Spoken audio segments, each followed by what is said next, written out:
This is Judge Joe Brown, and you're watching We All Be News TV, the News-free Dixie. News-free Dixie for the 21st century.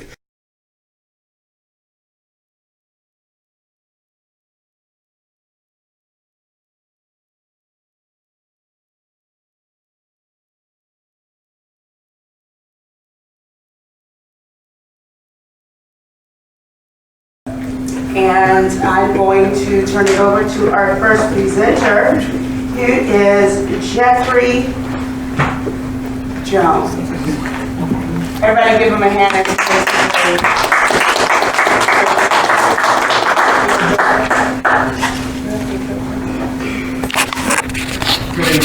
Good evening. How's everyone? First of all, let me put some disclaimers out here about this. I'm not a historian on Fort Pillow or Civil War historian. I'm just an avid reader about that period. I am a grad student at the University of Memphis, and I was asked to help with this project. So in that light, I put together a number of PowerPoints to sort of give a different perspective. This is not, what I'm presenting is not an overview about Fort Pillow. Dr.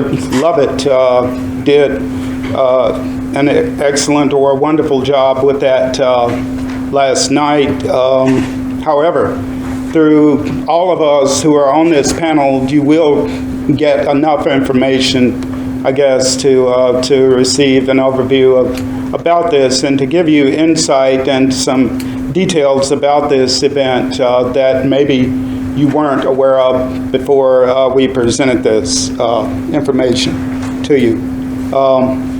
So I am on a timeline here, so I'll go right into this.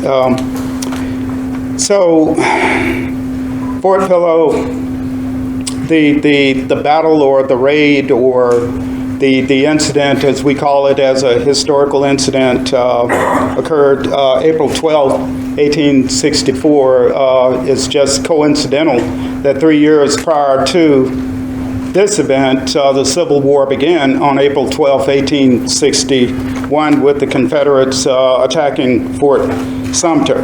So 3 years later, we end up with the war in its third year, with one more year to go, of course. And there's just a great deal of just different insights into what occurred with this particular battle. This is the table of contents that I'm going to follow, an overview of the historiography about Fort Pillow, and what I mean by that is what is the history that's been written on Fort Pillow, not stories or novels or, just light interpretations, but who has actually studied this and what is their view about that. Then I have some open questions about the massacre, and basically where we're going with that is, the historical questions that have not been answered. From my perspective as a grad student who looks at this and says, well, what hasn't been covered? Out of these books that have been written, out of the accounts that have been published, what is still lacking? So that's where the open questions are. Then I have several slides that discuss eyewitness testimonies about the massacre, and then some conclusions that we arrive concerning the massacre. All right, so going right into the historiography. We have John Simprick, who published some different views about Fort Pillow. This is not very, it's not that common as a document that's been written about Fort Pillow, but we also have Andrew Ward with a fairly well-read book and well-written book, River Run Red, The Fort Pillow Massacre in the American Civil War. This was published in 2005. We have a more recent book by Brian Wilds, The River Was Dyed with Blood, specifically addressing Nathan Bedford Forrest and the Fort Pillow Massacre. This was just published 3 years ago. And then one of the earliest books that was written about Fort Pillow was by Richard Fuchs, one of the most critical books also about this incident that was published in 1994. Some of the general history that's been written about Fort Pillow have been written by some of our most prominent Civil War historians. You have Bruce Catton, James McPherson, and Shelby Foote, who I think all of them have passed on now because their works were published in the 50s and 60s. So, but if you read their excellent books about the Civil War, you will see excerpts within those books about Fort Pillow and what Fort Pillow was about from a very general overview or perspective. Now, we have Fuchs' interpretation, which he put together for his book. Richard Fuchs basically said that that an intentional massacre occurred with the approval of General Forrest, and his command is clearly and convincingly established by record. And this is true. Almost every historian that has written about this incident will document this point. Fuchs, however, rejects the interpretation of pro-Confederate historians who maintain that no massacre took place. According to Fuchs, the principal reason for the massacre was the personality of Nathan Bedford Forrest himself. As we look into who was this commander at the battle scene. Now, experiencing uncertainty and trauma in his youth, Forrest was extremely sensitive about matters touching his honor and would not allow challenges to go unpunished. Raised in a white supremacist society, which he had earned his living by trading slaves, Forrest treated blacks kindly enough when they were subservient. But the prospect of fighting against black troops was insulting to his manhood, and he would not allow this insult to go unpunished. So this is one of your most critical interpretations of the battle. Then we have Brian Wilds.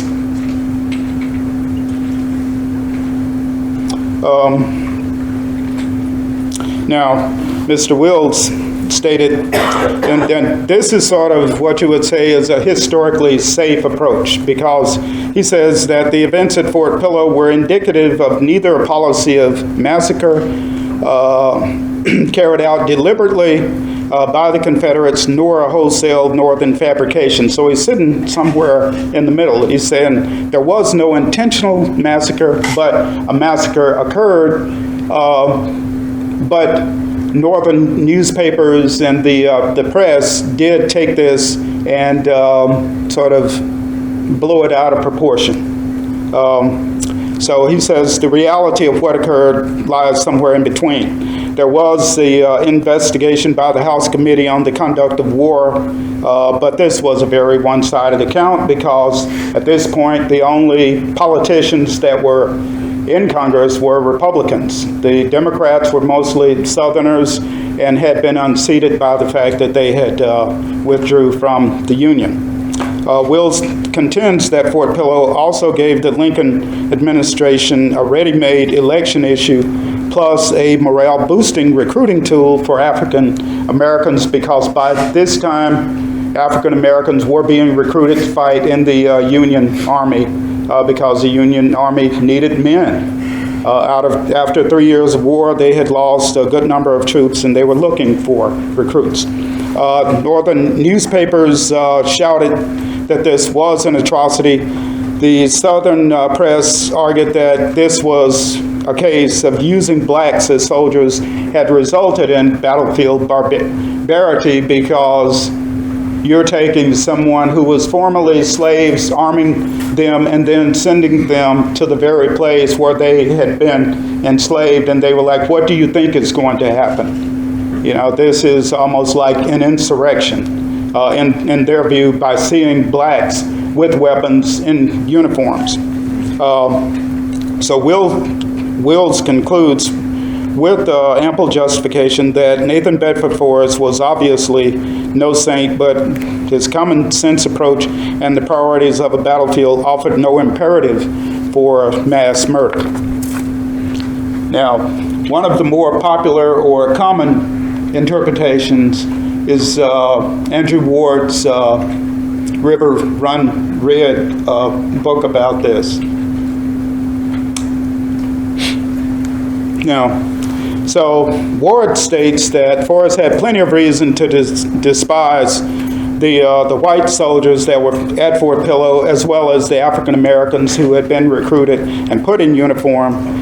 This was, as stated earlier, this was almost an insult to him, because many of the white soldiers that were at Fort Pillow were actually Southerners who had joined the Union side and had been recruited to fight for the Union. Ward notes that Tennessee was the last of the Southern states to secede and enter the Confederacy, and was effectively the first to be reabsorbed back into the Union. He documents that scores of men were killed after they surrendered, but this may have been a result of a vigorous battle, not because people were intentionally just shooting and killing soldiers who had surrendered. He notes that from the Confederate perspective, this was one of the hardest contested engagements that Forrest and his men had ever been engaged in. He concludes that there was no evidence of deliberate orders to kill all of the garrison. And this is Andrew Ward. He reaches the conclusion that an atrocity had occurred in the modern sense at Fort Pillow, including the murder of fleeing civilians, but this was not premeditated nor officially sanctioned by the Confederate leadership that was involved at Fort Pillow. So now, open questions about this. What occurs regarding the massacre? And I mentioned Shelby Foote, James McPherson, Bruce Catton concludes that although there is substantial evidence, you can't deny that a massacre occurred, but this tragedy was a small tragedy on the scale of war at this point.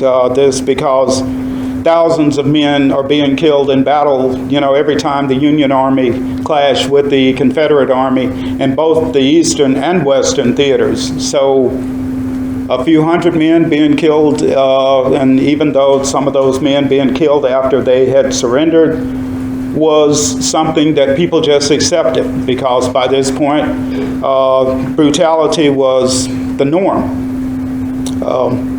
Now, what's missing out of the Fort Pillow account? There's very little Confederate soldier testimony, and when we say Confederate soldier, we're talking about the actual shooters, the trigger pullers, the guys who did the killing. We do have the account of the officers who were involved, which was General Chalmers and General Forrest, but you don't have that much from the actual individual soldier that was involved in the fighting. Now, other questions. Should Union troops have been at Fort Pillow? And we'll save this for discussion. I think another gentleman is going to actually talk about this. Then this next question, was Forrest present during the attack? Because many of your accounts from the pro-Confederate side would try to argue that he wasn't there. He wasn't the one who was ordering the attack. He wasn't involved. He came along later and tried to restore order and all this, but someone else will discuss that. did Confederate officers attempt to stop the killing of surrendered federal troops? Because this is against what we would call the law of land warfare.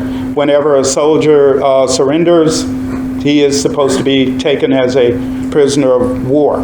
So whoever was in charge of those soldiers is supposed to take control of that situation and stop it. So that's one of the things that isn't quite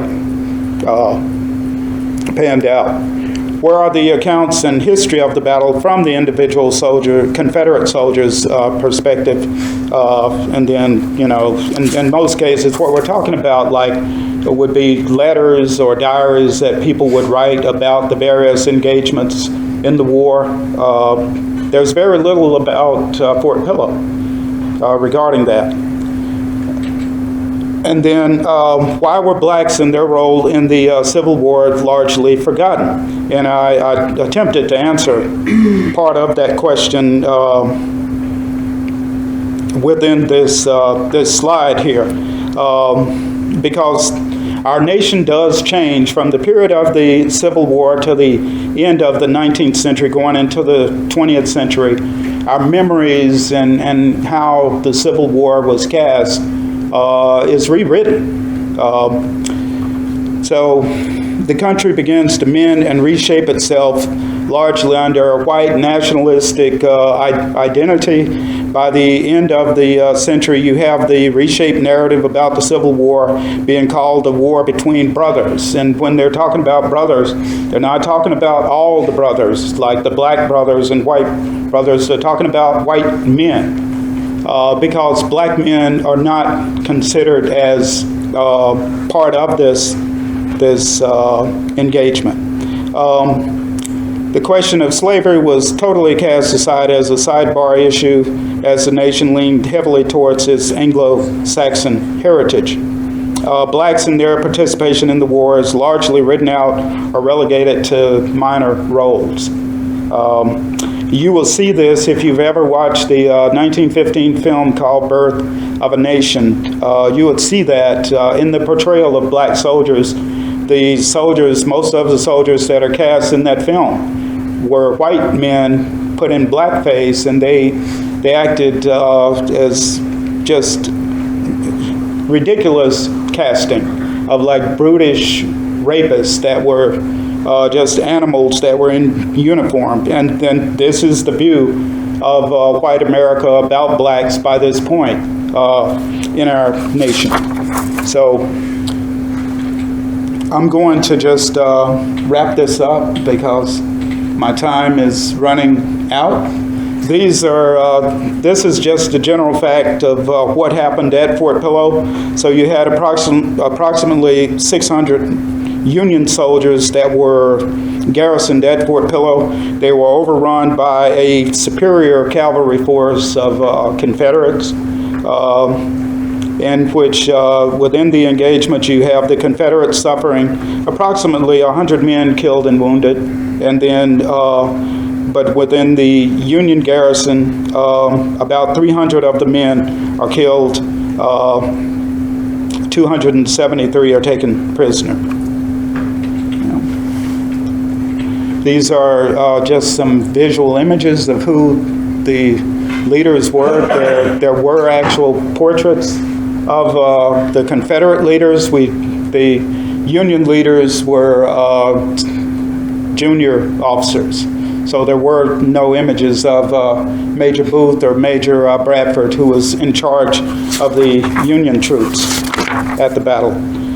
There was a congressional inquiry, as I had mentioned, but the problem with this inquiry, as I said, was the inquiry does not accept or take the testimony of the Confederate soldiers. They only spoke to the Union survivors that were able to give their testimony of the account. Now, I will stop with this because I know I won't have enough time to talk about the eyewitness accounts. So I will just leave it with that point. We will cover that during the question and answer phase of this evening's program. Thank you.